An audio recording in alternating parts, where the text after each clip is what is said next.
Hello dear student, welcome. तो exam में case study बच्चे लोग कैसे भी आएगा, 8 मार्क का है, छोड़ना नहीं है। अब ये वाला केस स्टडी सॉल्व कर दो तुम्हारे लिए मस्त में, प्यार मोहब्बत में। सुनो, अब ये ना इंडेक्स नंबर का है। तो बोला what is the formula and calculation for price index. तो अभी आपको प्राइस इंडेक्स का फॉर्मूला लिखने का था। तो प्राइस इंडेक्स का formula P01 is equal to total of P1 P0 into 100। मतलब 1 मार्क इधर मिला। Find the value of total summation, मतलब इसका टोटल लेना है, इसका टोटल लेना है। तो P0 का टोटल लेंगे ना तो कुछ 200 आ रहा है, इसका टोटल लेंगे 300 आ रहा है। तो ये हो गया समेशन P0, ये हो गया समेशन P1। फिर बोला प्राइस इंडेक्स का फॉर्मूला, तो फॉर्मूला में डाल देने का था इसका, ये फॉर्मूला में वैल्यू डाल देने का था।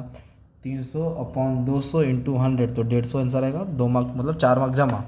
इतना ईजी था। अब एग्जाम में ये नहीं आएगा, लास्ट पेस और पास चेस आएगा, तो उसके लिए रेडी रहना। ओके, एल और पी आएगा। अब ये डायग्राम क्या बोला है आपको, ये बोला डी ऊपर जा रहा है नीचे जा रहा है, मतलब राइट वर्ड शिफ्ट। तो जब डिमांड राइट वर्ड शिफ्ट होता है उसको बोलते हैं इंक्रीजिंग डिमांड। क्या बोलेंगे? इंक्रीज इन डिमांड लिखने का था। कहाँ से हुआ? ये D1 और D1, इसका आंसर है इंक्रीज इन डिमांड। और लेफ्ट वर्ड को क्या बोलेंगे? Decrease in demand. क्या बोलेंगे? तो D2 और D2। प्राइस क्या रहेगा भाई? प्राइस कांस्टेंट रहेगा, प्राइस चेंज होता नहीं है। और बोला इंक्रीज एंड डिक्रीज किसके अंदर आता है? इसका पप्पा का नाम क्या है? इसका पप्पा का नाम है चेंज इन डिमांड। क्या नाम है भाई? Change in demand. इतना इजी आया था। और ये पैराग्राफ वाला भी इजी है, आप लोग ढूंढेंगे, सॉल्व करेंगे, आंसर आ जाएगा। अब एग्जाम में ऐसा आएगा तो कैसे सॉल्व कर? बहुत मस्त है यार, ये बहुत मस्त है। ये आया तो खुश हो जाने के बाद। 100 है प्राइस है ना, 100 200, इधर आएगा 300 है ना। अभी डिमांड कैसे करने का? डिमांड नीचे गिराने का, 50 30 20। तो 20 के बाद 10 लिखा, 10 20 30, ये हो गया 40। 10 20 30, ये हो गया 40। अरे भाई टेबल का 2 मार्क मिला। 3 नहीं 4 मार्क का आ गया। कितना मार्क का? 4 मार्क का, खत्म। अभी इधर आपको क्वेश्चन दिया है ऐसा, ये बोला डिमांड, ओके, ये बोला सप्लाई, इधर बोला प्राइस, है ना। तो आपको इसको एक्सप्लेन कराने का है ना। ड्रॉ एंड इक्विलिब्रियम प्राइस अपने को ड्रॉ करने बोला। ये ड्रॉ करने का था और बताने का था। एक्स एक्सिस पे क्वांटिटी है, वाई एक्सिस पे प्राइस है। डी डी जी डिमांड को, एस एस जी सप्लाई को, डी डी डिमांड को डाउनवर्ड, सप्लाई को अपवर्ड, जहाँ दोनों मिलते हैं इक्विलिब्रियम प्राइस। तो इतनी क्वांटिटी है, इतना प्राइस है, खत्म ना यार। 1 नंबर आंसर, 4 मार्क जेब में। और ये क्या है आपको ये दिया है, P2 P1 P2 P3 P4, आप लोगों को अलग अलग क्वेश्चन पूछा है। तो बोला डिमांड एट पॉइंट P2 बोला है कि रिलेटिव इनइलास्टिक। इस स्टेटमेंट ट्रू और फॉल्स? भाई फॉल्स है भाई, इनइलास्टिक नहीं होएगा। ओके, क्योंकि इधर यूनिटर ये बीच है ना। वैसे ट्रू और फॉल्स सीखने वाला आएगा बच्चा, है ना। मस्त में तुम लोग सॉल्व करके लिख सकते थे, कुछ हार्ड नहीं था बच्चा। अभी एक चीज़ और बताओ, फिर पैराग्राफ आ रहा है तुमको, पैराग्राफ वाला भी आते जा रहा है। अभी इधर टी यू और एम यू, तो आपको मालूम है टी यू कैसे प्लॉट करने का भाई, मस्त में सिखाया है ना तुमको। टोटल कर्व किधर जाएगा? ऊपर बनेगा, और एम कर्व किधर बनेगा? नीचे। ये दोनों मिलते हैं, उसको बोलते हैं पॉइंट ऑफ सैटिस्फैक्शन। क्या बोलते हैं इसको? Point of satisfaction. इस तरह तुम्हारा क्वेश्चन रहेगा, डायग्राम, है ना। अब इधर बोला when total utility is maximum, तो मार्जिनल यूटिलिटी क्या रहेगा? 0।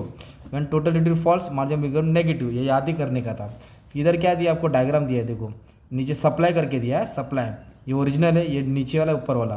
तो अबाउ डायग्राम क्या बता रहा है? तो इस डायग्राम क्या बता रहा है? रिलेशनशिप बता रहा है किसके जो है?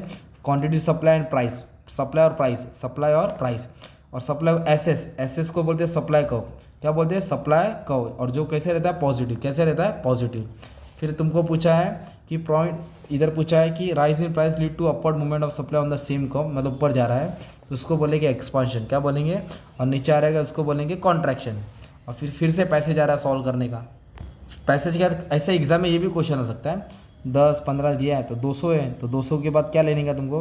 देखो 350 दिया है, मतलब 50 का गैप है, तो फिर इधर मैं 250 डालूंगा। 200 250 300 350 400 450 500, ये बन गया। फिर इस पर डायग्राम बनाने का, डॉट सप्लाई शेड्यूल। सप्लाई का किधर जाएगा? अपवर्ड। सप्लाई का किधर जाएगा? अपवर्ड। सप्लाई किधर जाएगा? अपवर्ड। डिमांड आता तो किधर आता? डाउनवर्ड। फिर इसको बोला प्राइस इंडेक्स सॉल्व करो। अरे बहुत ईजी है, ऐसा ऐसा ऐसा ऐसा लिखने का, इसका भी टोटल लेने का, इसका भी टोटल लेने का। पी ये 0, ये पुराना है तो ये P0, नया को P1 बोलेंगे। इसको इससे डिवाइड किया, पॉइंट में आंसर आया, तुमको ईजी वाला आएगा। फिर ये तुमको डायग्राम बोला, इसको एक्सप्लेन बोला था। इधर देखो ज़्यादा हो रहा है, इधर कम हो रहा है, इधर बाहर जा रहा है, इधर अंदर आ रहा है। तो पहला वाला एक्सपांशन है, पहला वाला क्या है? एक्सपांशन है। और मूवमेंट किधर हो रहा है मालूम है क्या? अपवर्ड हो रहा है, लेफ्ट टू राइट। मूवमेंट क्या हो रहा है? ऐसा क्वेश्चन आएगा एग्जाम में। अभी एक लास्ट वाला बता देता हूँ। अभी ऐसा तुमको टेबल दिया है, ठीक है, अभी उसको भरने का है। तो याद रखो ये मार्केट है, मतलब मार्केट मतलब सबको ऐड करना है। जैसे कि ये बीच वाला देख, इसको ये तीनों को ऐड करेगा तो टोटल मिलेगा, मतलब 150, है ना।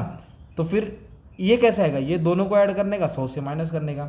ये 55 65, 100 में से 65 गया, 100 में से ये दोनों माइनस करो, ये 35 आएगा। अभी 55 और 70 को ऐड करेंगे, 200 से माइनस करेंगे, 75।